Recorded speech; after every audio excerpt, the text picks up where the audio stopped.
This is the Fantasy Huddle. I'm Randy Shaver, along with Grandpa on the couch, Kevin Gorg. Week 3 of the NFL season is in the books. This show brought to you by Aquarius Home Services, also 10K Construction, Minnesota Masonic Charities, and Lexus of Wayzata and Maplewood. All right. Well, you were right. I was wrong. Caleb Williams had a big day for the Chicago Bears. I laughed at that choice, and 2 reasons why.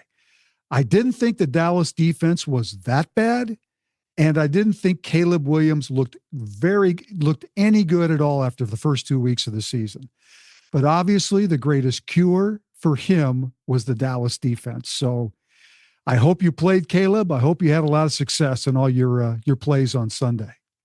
Yeah, I had some success, Caleb and Odunze, but where I got caught, Randy, is I like to stack what I believe are high-scoring games, and that game to me was one of the higher-scoring games as I handicapped it. So, of course, on the other side of my stack, I had CD Lamb, and unfortunately, especially if you own CD Lamb like I do in a couple of season-long situations, that was a problem.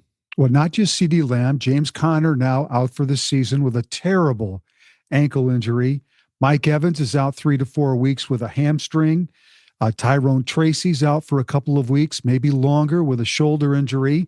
It's Jackson Dart season. The Giants announcing today that he will replace Russell Wilson at quarterback. So there's a lot of things happening right now across the league. Is there one injury that you think stands out the most this early in the year? Well, I think as now we approach the 1 month portion of the season, you always hear about Randy overreacting after weeks 1 and 2.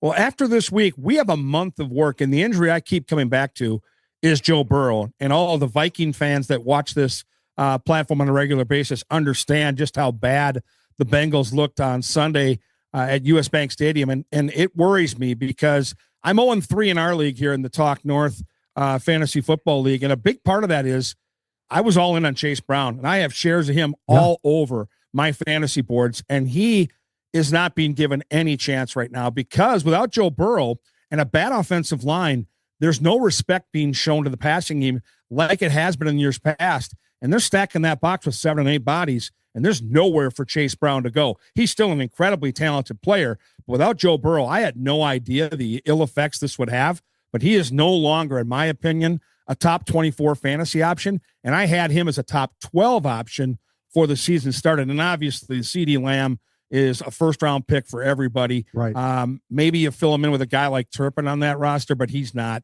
CD Lamb. It moves up George Pickens significantly, but boy, it's too bad because, as we mentioned, Dallas's defense is fantasy gold, but it also forces the hand of Dak Prescott, and now his go-to weapon is gone. This was a week to go waiver shopping. If you were lucky enough to have a first or a second or a third pick this week, you've got to get after some of these players that are out there. Even if you don't need them, take them away from someone else.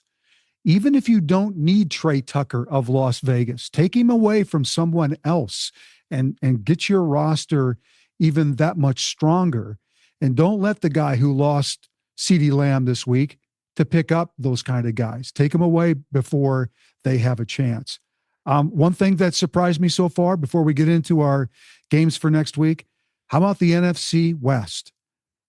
3-0 49ers, 2-1, 2-1, 2-1. I'm not sure I would have guessed that this would be the best division in football after 3 weeks of the season. No, I'm with you all the way. And I think the most impressive team in that division might not be the team that's leading. The LA Rams look really, really good. And if not for a blocked field goal, would have gone into Philadelphia. And I feel bad. And I know this is a fantasy football show, but if you follow point spreads and you have a friend, or maybe you bet the Rams plus the 3.5, and that happened to you, that's as bad a beat as you ever want to see in football. You are up by so much in that football game. I think they coughed up, 26 straight points or something crazy like that. I mean, that's just unbelievable against, obviously, a very good football team. And we also learned that Jalen Hurts will throw the ball when he has to. So that's a positive sign if you have Jalen Hurts. All right, let's dive into the games. This is week 4, and we've got an early Sunday morning game. And Kevin's in charge of this one. The Vikings are taking on the Steelers. This game being played in Dublin. It's an 8:30 start. Yeah, and I think it's really fun for all of us to play fantasy now to have that Sunday where the action starts at 8:30 a.m. and goes till 11 o'clock at night. On the Vikings side, I'm going to give you full credit, Randy. You've talked about this guy all the way back in August. Jordan Mason was a guy that was on your radar from day one. And boy, if you listened to Randy and had him on your roster and waited for the injury to happen, this guy is now where I thought Jake Brown was. He is a top 12 RB1 in fantasy. Jordan Mason went off, and he will go off again because I got news for you. Pittsburgh pulled the rabbit out of their hat. New England kicked them up and down the field. I mean, literally, New England could not be stopped if not for 4 fumbles. The Vikings are going to be able to run the ball on this Pittsburgh defense, and Jordan Mason, I believe, is set up for another smash game. Justin Jefferson gets help now because guess who's back? Jordan Addison. And Addison's startable right off the bench, but I think it's going to help, Randy, take some pressure off of Jefferson. I get the Adam Thielen signing. I think that was a really good move by Minnesota, but he's not going to take pressure off of Jefferson in the secondary like Addison is. Hawkinson's starting to come alive, and maybe Carson Wentz was the elixir he needed. So I like the Vikings in this spot, and I'm loading up. I think you can start them all. If you're desperate, Carson Wentz could be a dart throw. On the side of Pittsburgh, there are 2 guys I like, and I like nobody else. Jalen Warren continues to produce fantasy points because he can catch the football, and there's a lot of dump-offs when you have a 41-year-old quarterback that can't move, and DK Metcalf is still a stud. He's still so good, and Rodgers can get him the ball. Austin's a dart throw. Jonnu's starting to wake up, but he's not startable. And again, Aaron Rodgers, I don't think you want him against this defense as the Vikings start to get healthy. All right. Seattle is at Arizona. It's the Thursday night game this week. Couple of big games in the NFC West. The number's about 44 and a half, somewhere in there. Seattle is a slight favorite. Both teams have solid defenses, both giving up around 17, 18, 19 points a game. On the Seattle side, obviously, JSN is just defensive proof. If you've got him, you've got to play him. I think that Sam Darnold is waking up. He's starting to figure some things out for them. I really like JSN. I like Kenneth Walker more, though. Kenneth Walker, I said this last week, look out. He's coming back, and he did, and he played a great game last week. Arizona has a decent defense, nothing, out of this world, but those 2 guys to me, fairly concentrated, JSN and Kenneth Walker on Thursday night. The Cardinals, of course, they lose James Conner. Trey Benson, if you've got him, think about starting him. You probably took him as a backup. Maybe you handcuffed the 2.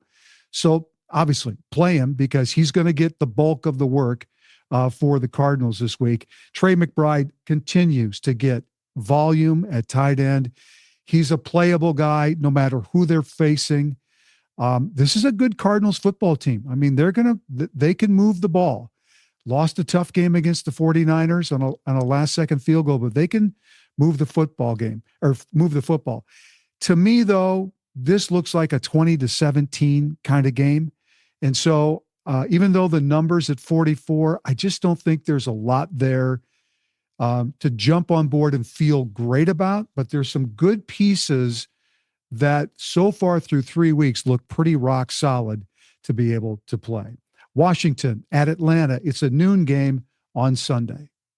Yeah, big question mark here for Terry McLaurin. Clearly one of the go-to guys on the Washington side. And if you've got him, you'll have to wait on him. I would say it's 50-50 at best. Deebo Samuel remains a great option. I mean, if you've got Deebo, start him with confidence. Either way in this spot, probably better if McLaurin actually gives it a go just as a decoy. And then you've got Jaden Daniels in that question mark. We still don't know if he'll play. I still think he's doubtful. Mariota was okay. Mariota's still, I think, a usable backup in desperate situations. The real problem for me with the Washington side, Randy, especially a game like this that has a higher over-under that's approaching the mid to upper 40s, is what do you do with this backfield? And when we love Krosky Merritt, you've got Rodriguez there, and now you've got McNichols. So you've got 3 guys. They all cancel each other out. I can't use any of them. If you want to take a flyer in daily, then go for it, but none of them are usable in season-long fantasy. On the Atlanta side, what a disappointment it was last week. They get shut out, Randy, at Carolina. Awful. Think about that. Unbelievable. Awful. So Bijan Robinson's going to bounce back. We know that. I still think he's the best player in fantasy. Jonathan Taylor's making his own argument right now in Indy, but for now, Bijan's the man. He'll bounce back. London startable. Pitts still in a tight end wasteland is still startable. And I don't know what you do with Penix and Mooney. Both those guys, to me, are fringe starters. Penix, if you're desperate. Mooney, if you're going for a real big dart throw. For me, though, Bijan and London are the guys you want to focus on in this matchup. All right.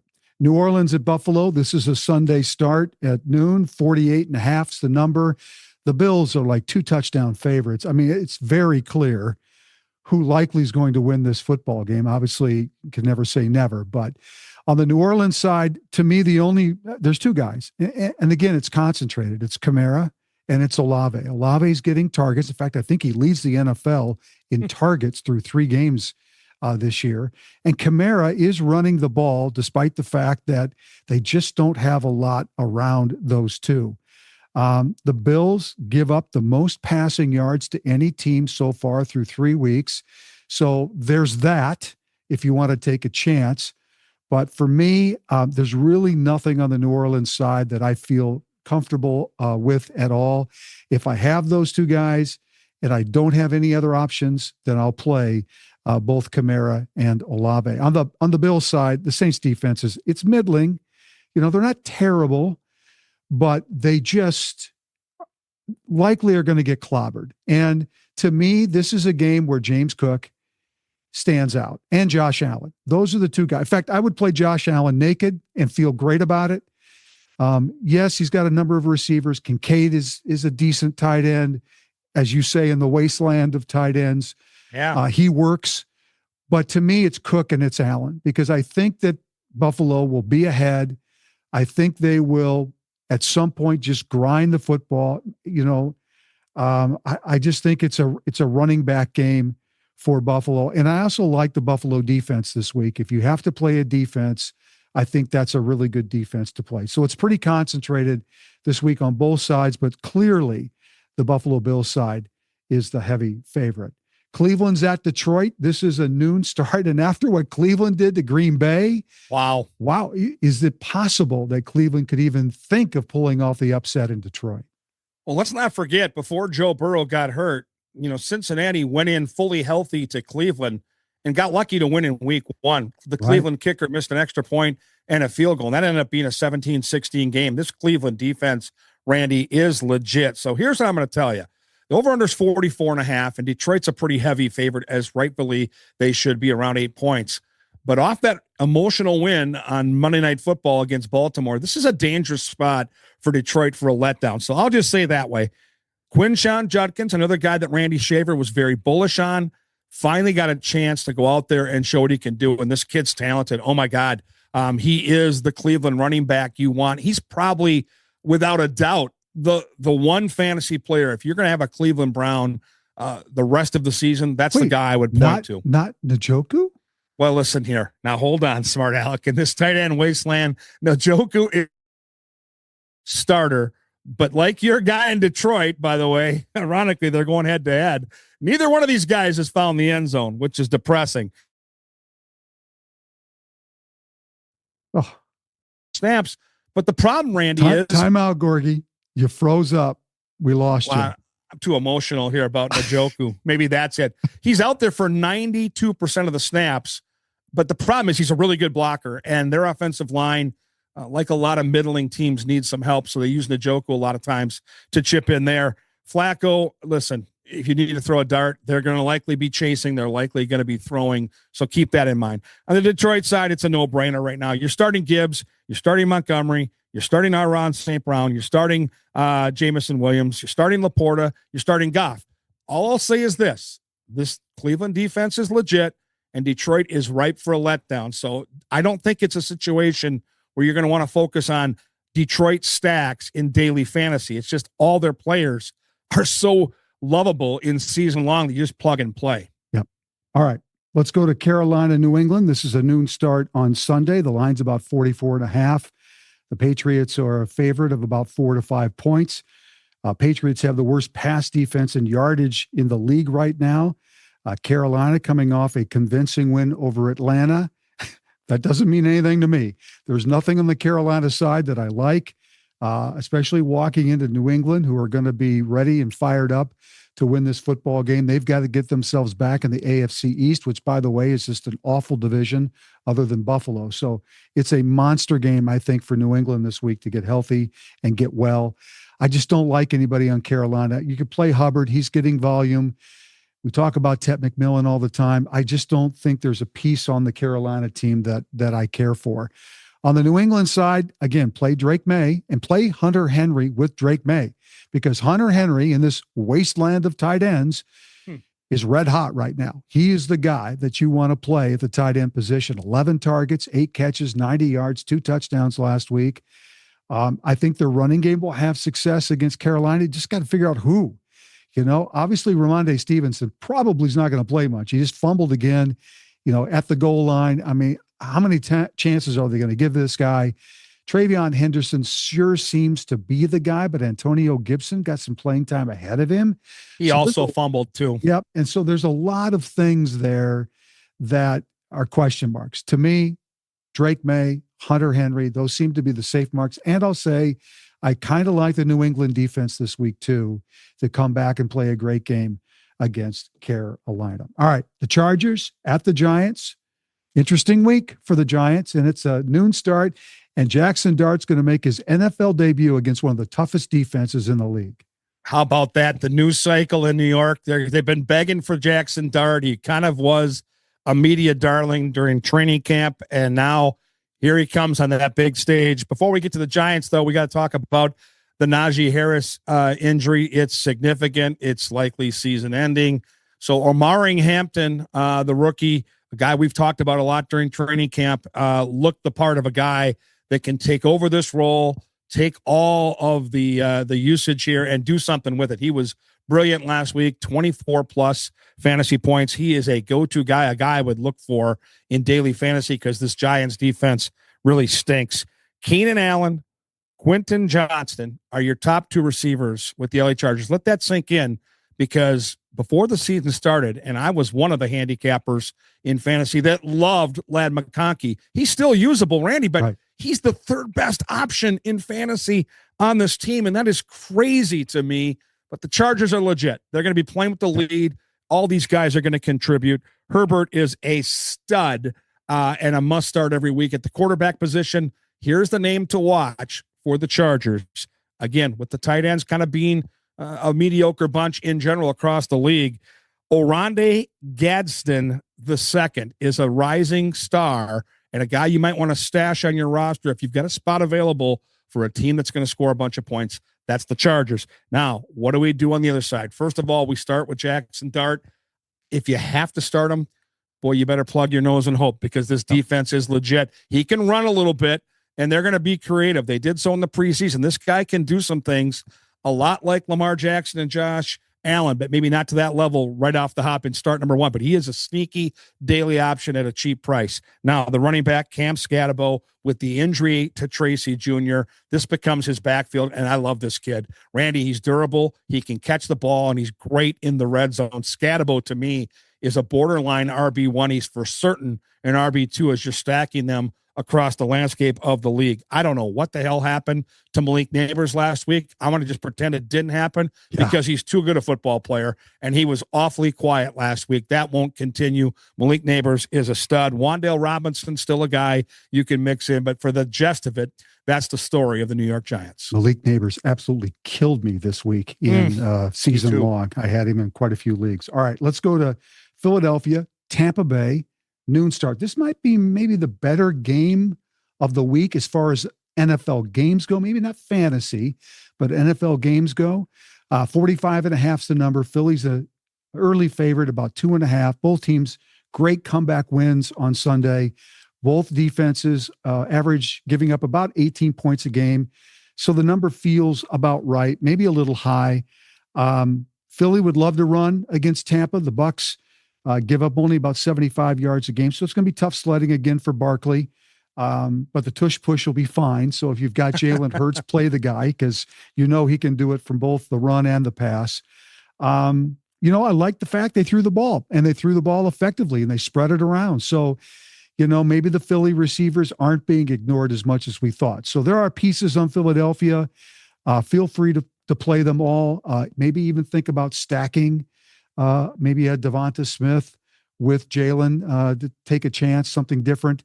But Tampa's really good, and they're really good in the run defense, and they're pretty decent in the pass defense too. On the Bucs side, of course, Mike Evans is out now. He's going to be out for about a month, maybe longer. What does that mean? Well, probably Igbuka is your guy. Baker Mayfield is damn tough, and he can make plays regardless of who his receivers are. A name to keep in mind this week is Sterling Shepard. Maybe Sterling Shepard steps up for Tampa and becomes their wide receiver 2 with all the injuries. And we'll have to see what Godwin's situation is. I still think that he is not quite ready to play. The running game's been disappointing. Bucky Irving has been disappointing, just not there. And I don't expect them to have a great running game against Philly. I just don't see it. In fact, I don't see the run game on either side having big games. But having said that, it's quite possible they could get to the 1-yard line and Irving takes it in. So he's a playable part of your fantasy team. But to me, on the Bucs side, it's Igbuka. Play him because he's going to get the volume. And on the Philly side, I really love Jalen Hurts. Actually, you could play Jalen Hurts naked in this game and just like Josh Allen and feel pretty comfortable with that. Next game is Tennessee at Houston. It's a noon start, the last noon start on Sunday. Yeah, now or never time for the Houston Texans. They are in desperate times. Tennessee, I don't think any big surprise that they're 0-3, but you've got a pair of teams looking for their first win a month into the season. So kind of depressing for both the fan bases. Tony Pollard, though, continues to be a regular. Yeah, he's going to be the guy. And we talked about this throughout the balance of the season. You can plug and play him in. He's never going to be an RB1, but he's going to be a solid RB2, maybe RB3 option, but he's going to be consistently good, and he'll plunge in a touchdown or two along the way. We talked about it. Elik Oyamaner, the young receiver. I like the kid. I know. I can't pronounce the name to save my life, but Oyamaner looks like a young, talented kid. Yeah. He's taking reps away from Ridley in the red zone. I still think you can start them both, the veteran and the youngster, because Tennessee is down in every game, and they're chasing, and they're really apt to throwing a lot of footballs. Chig Okonkwo is still a tight end you can use, but not a tight end you're going to look for to really blow up and score you a bunch of points. Tennessee just isn't scoring enough points to make him useful, and Cam Ward still looks like a project at the quarterback position. Bad interception this last week too. Oh my goodness, he looks like a rookie should. Like he's really struggling. Not somebody you're going to want to use in fantasy. On the Houston side, I don't know what to make of CJ Stroud. Like, I get it, you probably drafted this guy and you probably want to start him, but man, he has not looked good to me. He just doesn't look like the same quarterback we saw 2 years ago. He struggled last year. It looks like a confidence thing. You probably have to play him, Randy, but I don't think you love it right now with what he's producing. 2 touchdowns seems like the ceiling every week. Nick Chubb is a useful running back, a lot like Pollard, where I don't think he's ever going to splash and go crazy, but he's solid. And then the guy you want in this offense is Nico Collins. He's the one guy you can depend on, and he's starting to come, I think, with his best stuff. And in a must-win, I think they're going to lean on Nico Collins. The other guy's Dalton Schultz, a tight end that's going to fill you 5-6 catches, maybe 50, 60 yards. You can hope for a touchdown. But to me, this offense is really all about Nico Collins, and I think Houston gets their first win. All right, let's go to the 3:00 games on Sunday. The Colts are at the Rams. Should be another really good football game between these two teams. The number is high. It's about 48.5. The Rams are a 3.5-point favorite. Two really good, solid defenses going against each other. The Colts may be the greatest story so far in the NFL with Indiana Jones leading the way. A ton of confidence. You mentioned Jonathan Taylor. He's having a fantastic season, 17 carries, 102 yards, 3 touchdowns against Tennessee. He's just a no-brainer on this offense. The receiving core is still a mess to me. I don't really see who to play. So saying that, Daniel Jones you can play him naked. I mean, I suppose you can take that chance if you want to. I just don't know what receivers I would play with him and feel confident about. I do like the Colts defense in this game, even though they're on the road. Rams on the other side, they've got marquee players. And first of all, Nakua, 15 targets, 11 catches, 112 yards. He's got 29 catches and 35 targets this year. Only Olave has more targets at 37. That's insane, the amount of volume that he's getting with Devonta Adams opposite him on the other side. So it tells you the kind of confidence that Stafford has in throwing the ball to Nakua. Obviously, I love the passing attack. I would stack Stafford with both Nakua and Adams in this game, even though the Colts defense is good. I do like the running back, Kyron Williams, in this game, but I think the running game on both sides will be fairly tough sledding, and doesn't mean you're not going to get points.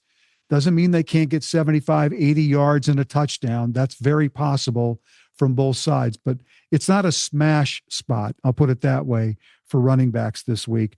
But the volume is certainly there for both those backs and for Nakua at wide receiver. So play players on both sides with confidence, especially Jonathan Taylor and Nakua. Let's go to the other 305 game. Jacksonville taking on the 3-0 49ers. Yeah, the 49ers keep getting it done, and will Brock Purdy come back this week? We'll get to that shortly. We'll start with the visitors, as we always do. Jacksonville, you've got Trevor Lawrence. I would compare him to C.J. Stroud, with a guy with a lot of promise. If you drafted him, you're likely at some point going to want to use him, but not a guy that I think gives you a ton of confidence in consistent production on the fantasy side. So, yeah, you can start him, but again, he's a bottom side quarterback this week against an always difficult San Francisco defense, even though they're a little bit shorthanded. Travis Etienne is the go-to guy in this offense in the backfield, but Tootin is kind of the guy that's kind of rising, Randy. He's a daily fantasy darling. He scored last week, starting to catch some football. So keep an eye on that. If you've got Etienne, you're going to want to grab Tootin. It's a split backfield right now. I mean, they're playing both guys, and I think that's okay, because if you've got both guys, you're feeling good about it. Yep. And if one of those guys gets hurt, you're still in good shape. So the biggest question mark on the Jacksonville side week out is what to do with Brian Thomas Jr. And I've got him in a couple of leagues, and I believe in this kid. He's got a ton of talent. He's dropping footballs. He does not look like the same player we saw last year. Not going to panic 3 weeks in. Not going to do that with a player with his skill set. He still has a rushing touchdown like Nakua. They're drawing up plays to get this guy the football. He's their most talented player. But if you own him and you're getting a little squeamish, he's still a big name. Don't be afraid to package him up and make a trade if that's what you want to do. I still think he's going to get his, although I don't love this matchup for him. I think San Francisco is going to pay some special attention to Brian Thomas. Their tight end, Brenton Strange, is still usable.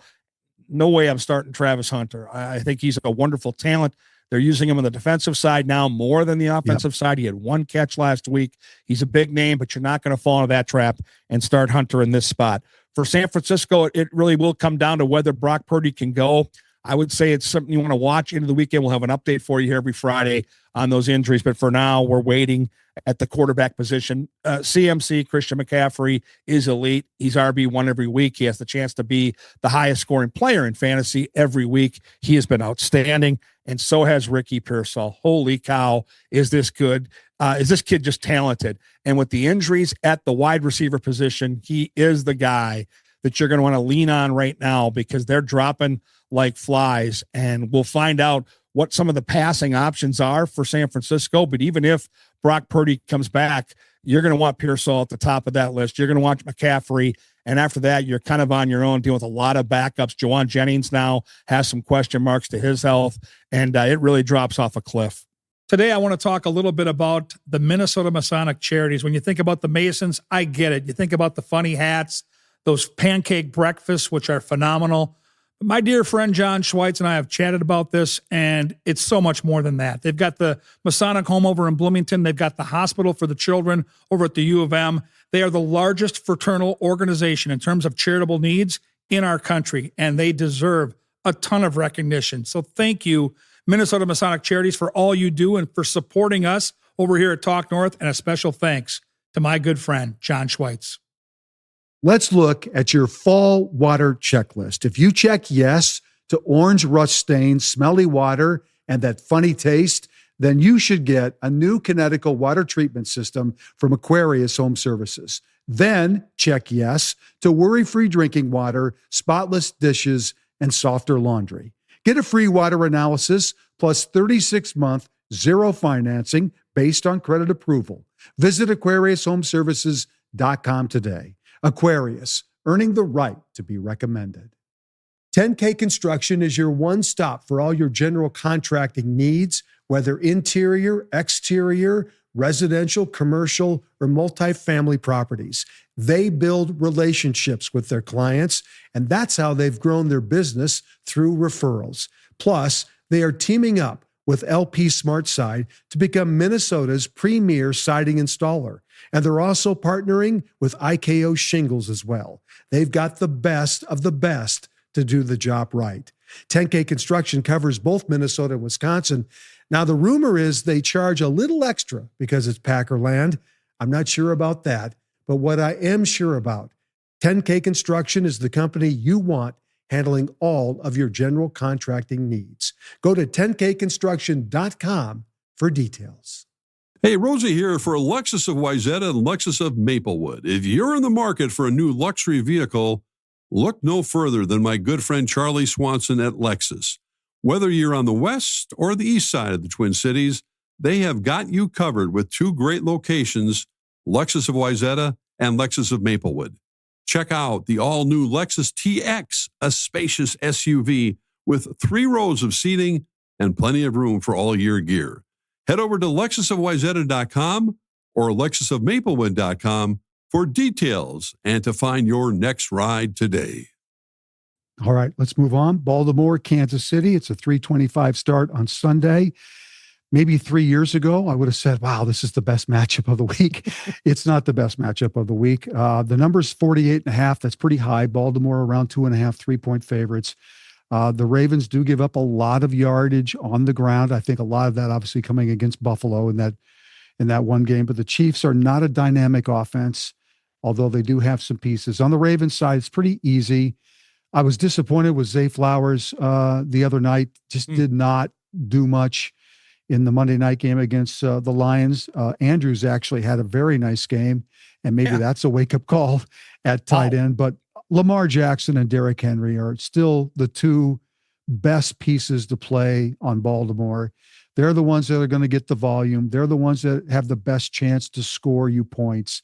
And obviously, you're going to play those guys regardless of who they're playing against, but they should have success against Kansas City. On the Chiefs side, it's a spot where the Chiefs can move the ball, whether that means they score touchdowns or kick field goals. That's really the story in the game. So if you play a kicker, then this is the week to look at Butker because it'll be a high-scoring up and down game. They just may not get in the end zone a lot, and so that means the field goal kicking unit might come into play. I look at Mahomes as certainly a playable option at quarterback.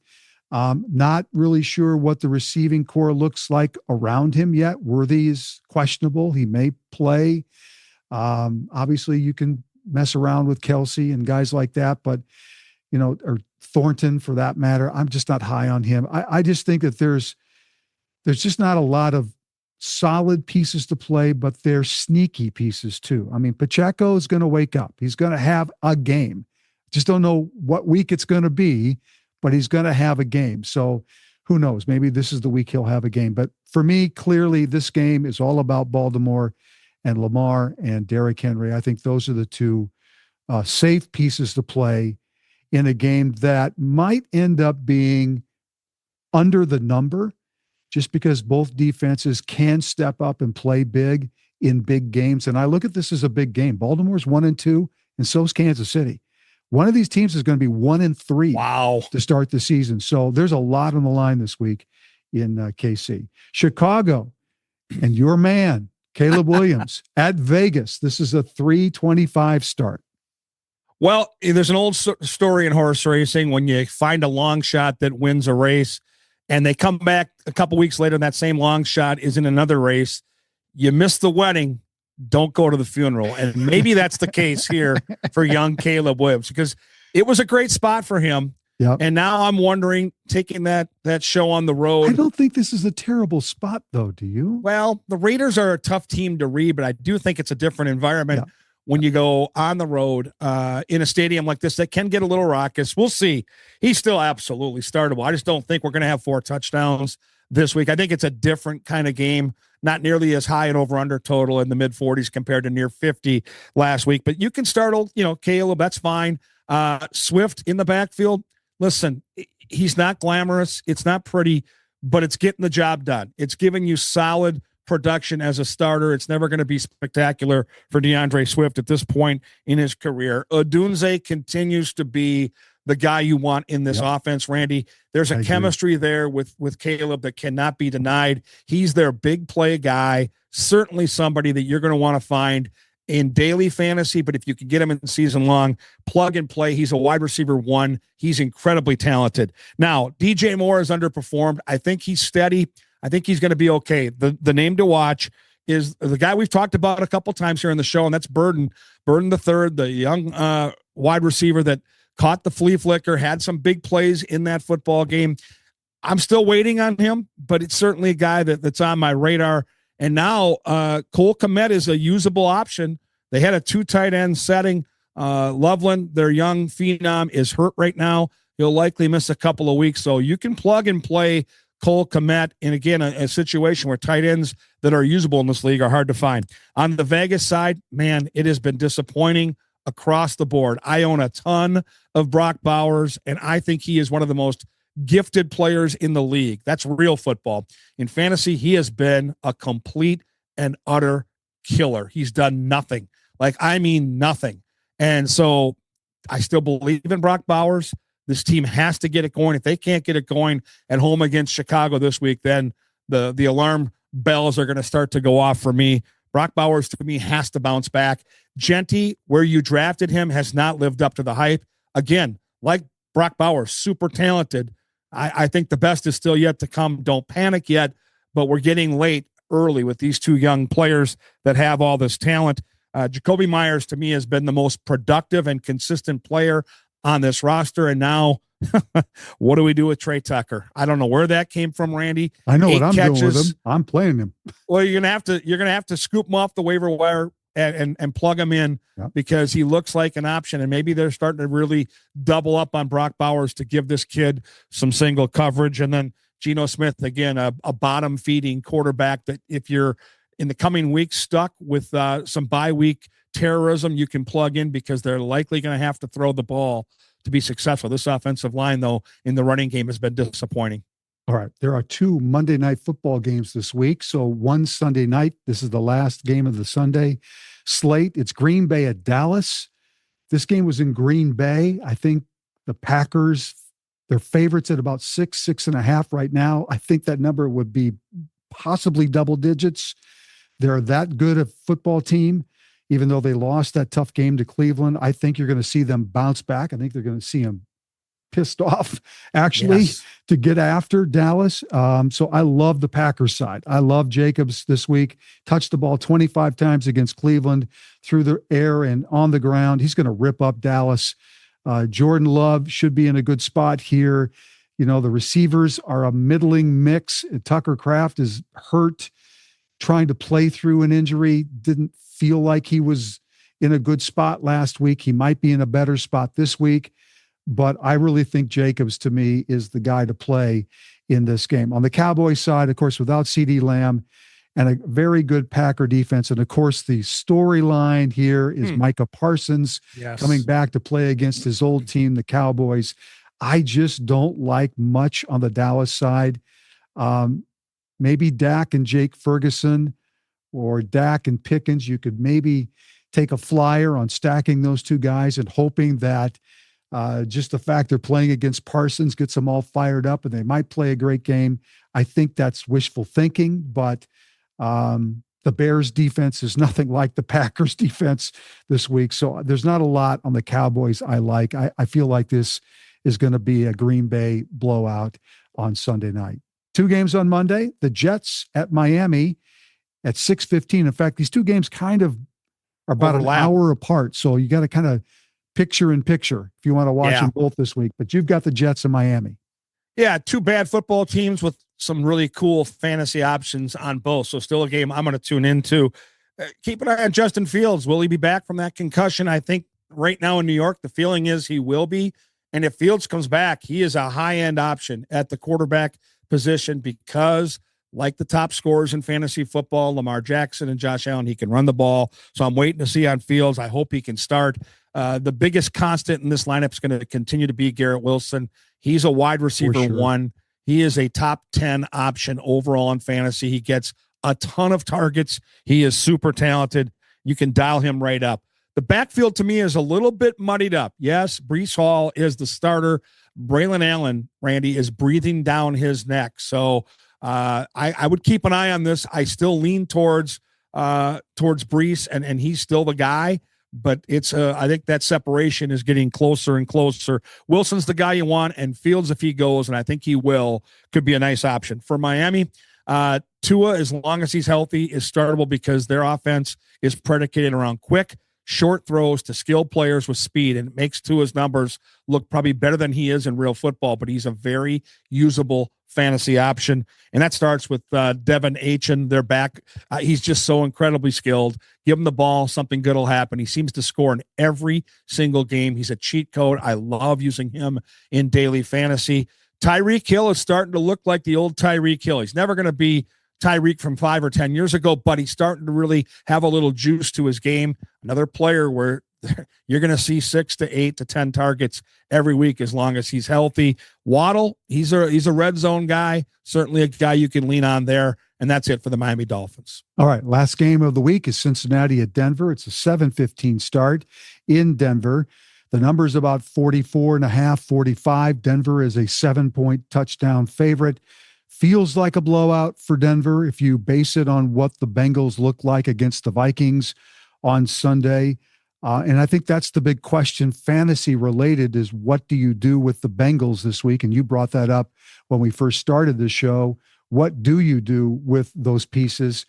I still think you have to play them if you drafted them high, just because they are great football players, and great football players will find ways to make things happen on the field. They just have to have the opportunities to do that. So yes, I'll play Chase Brown and Jamar Chase and T. Higgins, but I'm going to temper all my expectations against a very good Broncos defense. On the Denver side, to me, fire up Bo Nix. I think this is a Bo Nix kind of game this week, running the ball, throwing the football. I really think of all the quarterbacks other than Josh Allen, he's the quarterback I want this week to start, just because I think Cincinnati is beaten. I think this game against the Vikings has beaten them down, and I think Denver is ready to pounce. Denver's going to be fired up. I mean, this is a must win for Denver in the AFC West to get after some things. So I like Bo Nix. I love Cortland Sutton, and I like stacking the two together because Sutton still is playing with a lot of volume. The running game, a little bit more clarity with J.K. Dobbins this week, but it's a running game that I'm not crazy about. There's not like a Jordan Mason on the other side that I feel comfortable with. So I'll temper the expectations with that. I do love the Denver defense.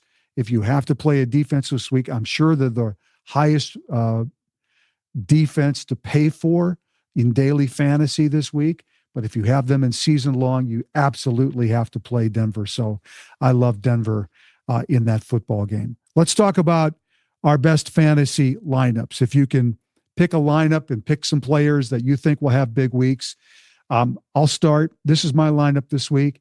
I love Josh Allen. I think you play him naked, although in some lineups I will team him up with Dalton Kincaid, I think, at tight end. I like James Cook. I love those two. Again, it's very concentrated for me this week with Buffalo. I think they'll be ahead of the Saints big, and I think they'll run the football. I love Judkins this week. I think he's getting the volume. I really like what I see, and I think it's a sneaky game for Cleveland in Detroit. So I'm going to go with Judkins. I love Nakua. He's getting 15 targets a game. Damn, I'm just going to play the guy. He has not caught a touchdown pass this year. He has a touchdown run. And he's still got 35 targets. I'm going to play the guy just because I have so much confidence in him. Trey Tucker. I may be a week too late. It's not going to be a funeral, but I may be a week too late. But I like Tucker this week, and I do like Brock Bowers. I think the Bears defense is not that good, honestly. I just don't think they're that good. And I think Vegas is going to be desperate to get after some things offensively and prove some things this week. So I'll take a chance with those two guys. And then my flex guy's Bijan, because I think Atlanta is going to be super ticked off to get after some things offensively. And maybe Penix more than anybody else, because Bijan still had like 85, 90 yards of offense in that game against Carolina. But Bijan is, as you say, the best fantasy football player, and I agree with that. So that's my lineup: Allen, Cook, Judkins, Nakua, Tucker, Bowers, and Robinson. All right, I'll start at the quarterback position. You've called it a guy you can play naked every week, Jalen Hurts. With the tush push and now the passing game's coming alive, this guy is good for multiple touchdowns every single week. Plug and play. Backfield starts with Omarion Hampton, the young rookie. I love backfields like this that were split, and now there's an injury, and now this kid takes over and gets all the volume. He can catch the football. If they're inside the 10-yard line, he's going to get all the run. And I love this kid. He's super talented. What we saw last week with 24 fantasy points, to me, is very possible every week for a good football team that'll be playing from in front. I mentioned Devon Achane. Achane is just a guy I love in fantasy because even the floor features 50 yards rushing, 50 yards receiving, and like 7 catches. So there you go. There's 17 fantasy points on a bad day. And if he scores, that number just goes up astronomically. My receivers are Jackson Smith and Jigba, who continues to do what he's just over 100 yards, 6 to 10 catches every time he takes the field. And Sam Darnold, by the way, for all the Vikings fans out there, this guy still looks like a pretty damn good regular season quarterback. And so this guy's going to produce at the wide receiver position. I love that you talked up Cortland Sutton. Disappointing start for my Broncos. 2 games they lost at the Horn. They probably should have won at least one of those, but Cortland Sutton is a steady in that offense, and he's Bo Nick's favorite target. Fire up Cortland Sutton in PPR. Do not sleep on Dallas tight end Jake Ferguson. I am telling you what, if you're going to play PPR, 13 catches last week with no CeeDee Lamb. There are not a lot of options, and you're going to see Dak Prescott use that tight end like he always has. Jake Ferguson is usable. My flex player is Garrett Wilson. I underrated this guy. I was not high on him before the season, but it doesn't matter who the quarterback has been for the Jets. This guy continues to produce week in and week out. All right, very good. Like that. Good lineup. Here's my daily lineup. FanDuel pricing. And I probably, in all honesty, will shuffle this a little bit once I see the pricing for Trey Benson and some other guys. But this is what I went with late last night, early this morning. Josh Allen, 8,000. I'm going to play him naked. I would play him naked, but in this case, I'm going to play him with Kincaid. He's 5,600. I'm going to go to Genty. I like the Vegas offense this week. I like Tucker and I like Genty. I don't like the Bears. I think the Bears are not that good. So I'm going to go for a big Vegas week. Genty's only 6,800. He gets a lot of volume. And Trey Tucker is only 6,000. And for 3 weeks that he's had, especially the last 2, that's way too cheap. So I'm going to go with those 2 guys. I'm going to play Pollard this week at 6,200 at Houston. I just don't think that the Texans are that great at defense. And you said it, he's getting the volume, and I need to save some money. Why? Because I'm playing Nakua. He's at 9,400. So I'm playing, he's my highest priced player on the board. He is going to be facing a Colts defense. It's going to be a tough game. There's probably going to be quite a bit of scoring back and forth. And I'm just going to go with Nakua. I love Keenan Allen this week. He's at 6,500. And my flex player is Odunze. So I'm bringing a player back in that Vegas Bears game at 72. And I'm taking the cheapest defense on the board, the Cleveland Browns. Oh, wow. Playing in their game in Detroit, even though the Lions have a fired up, high power offense. I'm going to take the Browns, hope for a low scoring game and maybe a couple of turnovers, maybe a mistake on the side. And by playing a defense at 3,000, that saves me a ton of money throughout my lineup for a defense that has proven itself through 3 weeks of the season. So that's my lineup: Josh Allen, Genty, Pollard, Nakua, Keenan Allen, Trey Tucker, Kincaid, Odunze, Cleveland defense. That's what I'm going to play in some of my lineups this week on FanDuel.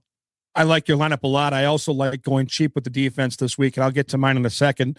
Like Randy, I like using stacks, and I'll start at the quarterback position where Matthew Stafford has a great matchup. I think in all these Colts games, as good as these teams are defensively, both these quarterbacks can put up points. And I think that Matthew Stafford's going to be forced this week to throw the football a little bit more than he's had to.